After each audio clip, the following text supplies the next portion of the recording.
Hello everyone, welcome to the channel. और आज की वीडियो में हम लोग डिस्कस करेंगे नियो लामार्किज्म। पिछली क्लास में हम लोगों ने देखा था कि लामार्क की थ्योरी को कैसे क्रिटिसाइज़ किया गया था। लामार्क की थ्योरी क्रिटिसाइज होने के बाद ग्रुप ऑफ साइंटिस्ट आते हैं और वो इस लामार्क के ओपिनियन को सपोर्ट करते हैं और एक कलेक्टिवली एक नई थ्योरी बनाते हैं जिसका नाम दिया गया नियो लामार्किज्म। ओके, मतलब लामार्क की थ्योरी का न्यू वर्जन। अब देखते हैं कि इसमें न्यू वर्जन में क्या था। लामार्क की थ्योरी का जो न्यू वर्जन था वो थोड़ा सा चेंज करके यहाँ पर देखिए बात की जा रही है। यहाँ पर देखिए अलग अलग जो इसके प्रोपोजिशंस थे मैं आपको बताती हूँ। पहला जो नियो लामार्किज्म कहता है कि इन्वायरमेंटल इफेक्ट की बात करता है। इन्वायरमेंटल इफेक्ट का क्या मतलब? नियो लामार्किस्ट मानते थे कि जो भी ड्राइविंग फोर्स है एवोल्यूशन का, एवोल्यूशन जिस कारण हो रहा है वो कहीं ना कहीं क्या है? इन्वायरमेंट है। इन्वायरमेंट क्या है? Environment is the driving force of the evolution. कि एवोल्यूशन जो है वो कहीं ना कहीं इन्वायरमेंटल इफेक्ट के कारण होता है। ओके, पहला चीज ये कहते हैं। दूसरा क्या कहते हैं? दूसरा कहते हैं कि change in environment is directly proportional to change in heredity. इसका मतलब क्या हुआ कि जब भी इन्वायरमेंट में चेंज होगा कहीं ना कहीं जो ऑर्गेनिज्म की हेरिडिटी है उसमें चेंजेस आएंगे। ओके, थर्ड प्रोपोजिशन देते हैं कि variation are transfer to the next generation. ये कहता है कि जो भी चेंजेस हो रहे हैं वो ट्रांसफर होंगे नेक्स्ट जनरेशन तक। अगर आप यहाँ तक देखो तो यहाँ तक ये थ्योरी लामार्क की थ्योरीज की तरह ही है, सेम है। लेकिन अब चेंज कहाँ पर आ रहा है? देखिए चेंज यहाँ पर आ रहा है कि अब ये लोग क्या कह रहे हैं कि variation are pass to the progeny are those which influence the germ cell. यही बात लामार्क ने नहीं कही थी। अब ये क्या कह रहे हैं कि कह रहा है कि इन्वायरमेंटल इफेक्ट की वजह से जो भी चेंजेस आएंगे, जो भी वेरिएशंस आएंगे वो नेक्स्ट जनरेशन ट्रांसफर तो होंगे, लेकिन वही वेरिएशन ट्रांसफर होंगे जो कि किसको इन्फ्लुएंस करेंगे? जर्म सेल को इन्फ्लुएंस करेंगे। सब कुछ उतना ही। देखिए थर्ड पॉइंट तक एकदम लामार्क की थ्योरी की तरह है कि इन्वायरमेंटल इफेक्ट होता है, change in environment heredity change करता है, वेरिएशन ट्रांसफर होते हैं नेक्स्ट जनरेशन पे। लेकिन फोर्थ पॉइंट पे अगर आप देखो तो यहीं पर नियो लामार्किज्म की थ्योरी आती है कि ये कह रहा है कि वेरिएशन पास तो होगा प्रोजेनी को, लेकिन वही वेरिएशन पास होंगे जो किसको इन्फ्लुएंस करेंगे? जर्म सेल को इन्फ्लुएंस करेंगे। ओके, अब देखिए ये कहते हैं जर्म सेल बनता कैसे है। ये कह रहे हैं जो अफेक्टेड सोमैटिक सेल होंगे, मतलब ऐसे सोमैटिक सेल जिनके ऊपर इन्वायरमेंट का असर होगा, जो इन्वायरमेंट के इफेक्ट के कारण जिनमें वेरिएशंस आएंगे, वही सोमैटिक सेल क्या बनाएंगे? जर्म सेल बनाएंगे। और यही जर्म सेल क्या होगा? नेक्स्ट जनरेशन में वेरिएशन को पास करेगा। ओके, आई होप आपको समझ में आ गया होगा कि नियो लामार्किज्म और लामार्किज्म में अंतर क्या हो रहा है। कि लामार्किस्ट यहाँ तक केवल इन्वायरमेंटल इफेक्ट की बात करते थे, कहते थे कि वेरिएशन नेक्स्ट जनरेशन ट्रांसफर होती है। कैसे ट्रांसफर होती है ये नहीं बताया था। अब नियो लामार्किस्ट कह रहे हैं कि वेरिएशन ट्रांसफर होती है वही नेक्स्ट जनरेशन, वही जो कि इन्फ्लुएंस करती है किसको? हमारी जर्म सेल को इन्फ्लुएंस करती है। और ये जर्म सेल बनता कैसे है? अफेक्टेड सोमैटिक सेल से। ओके, अब देखिए नियो लामार्किस्ट हमारे लिए ये बहुत इंपॉर्टेंट है बिकॉज एग्जाम में क्वेश्चन पूछा गया है। लिस्ट दी गई है कई बायोलॉजिस्ट के, और उसमें से पूछा गया है इनमें से कौन से नियो लामार्किस्ट हैं, आपको चूज करना है। इन सब के नाम हमारे लिए बहुत इंपॉर्टेंट हो जाते हैं। सबसे ज़्यादा इंपॉर्टेंट क्या है? पैकार्ड का नाम, बिकॉज पैकार्ड ने ये टर्म ही दिया था नियो लामार्किज्म का। ओके, पैकार्ड हैं, बोनर हैं, टावर हैं, Nageli, McDougall, Cope, Giard, Gadow, then Sumner and Kammerer. ठीक है, ये इंपॉर्टेंट क्या है? ये इंपॉर्टेंट सारे नियो लामार्किस्ट हैं। अब देखिए इन लोग ने क्या किया था, जैसे मैं आपको एक एग्जांपल देती हूँ कि इन लोगों ने अलग अलग एक्सपेरिमेंट्स किए ये प्रूव करने के लिए कि नियो लामार्किज्म को प्रूफ करने के लिए इन्होंने एक्सपेरिमेंट किए। ठीक है, अब जैसे मैं आपको मैकडॉगल का बहुत फेमस एक्सपेरिमेंट बताती हूँ। मैकडॉगल ने क्या किया था, इन्होंने रैट को लिया और रैट को एक समझिए एक टनल में उसमें एक रास्ता, ऐसे मान लीजिए ऐसे रास्ता बनाया और इसकी 45 to 50 जनरेशन, इन रैट की जनरेशन को इनको ट्रेंड किया इस रास्ते से जाने को।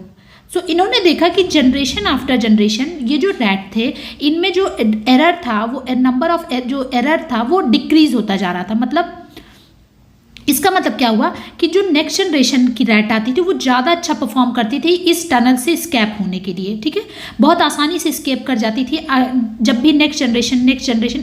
तो उन्होंने ये कहा कि कहीं ना कहीं ये जो लर्निंग है, ये जो रैट एक जनरेशन से दूसरी जनरेशन ये जो लर्निंग सीख रहे हैं कि कैसे इस टनल से स्केप होना है, वो कहीं ना कहीं उसको क्या कर रहे हैं? पास ऑन कर रहे हैं अपनी नेक्स्ट जनरेशन को। और इस वजह से क्या हो रहा है कि जो नई जनरेशन रैट की आ रही है वो ज़्यादा अच्छे से परफॉर्म कर रही है इस टनल से निकलने के लिए। ओके, इन्होंने कहा कि जो बिहेवियर है, जो लर्न बिहेवियर है, कहीं ना कहीं ये जो जनरेशन आफ्टर जनरेशन क्या है, ये ट्रांसफर हो रहा है नेक्स्ट जनरेशन में। जो एक्वायर्ड कर रहे हैं कैरेक्टर, इसको ये क्या कर रहे हैं? रहे हैं, ट्रांसफर कर रहे हैं, और इस वजह से जो नई रैट की नेक्स्ट जनरेशन आ रही है वो ज़्यादा अच्छा परफॉर्म कर रही है। ओके, इसी तरीके से टावर ने पोटैटो एक्सपेरिमेंट किया, ओके, सुमनर ने एक्सपेरिमेंट किया, क्रैमर ने एक्सपेरिमेंट किया। सो अलग अलग इन लोगों ने एक्सपेरिमेंट के थ्रू नियोलैमार्किज्म को प्रूव करने की कोशिश की। ओके, अब देखिए यहाँ पर हमारे लिए जो जानने की अब नेक्स्ट टॉपिक जो हमें जानना ज़रूरी है वो ये है कि ट्रांसजनरेशन एपिजेनेटिक इनहेरिटेंस क्या है। देखिए, ट्रांसजनरेशन एपिजेनेटिक्स इनहेरिटेंस ये करंट का टॉपिक है और कहीं ना कहीं ये सपोर्ट करता है किसको, लैमार्किज्म को।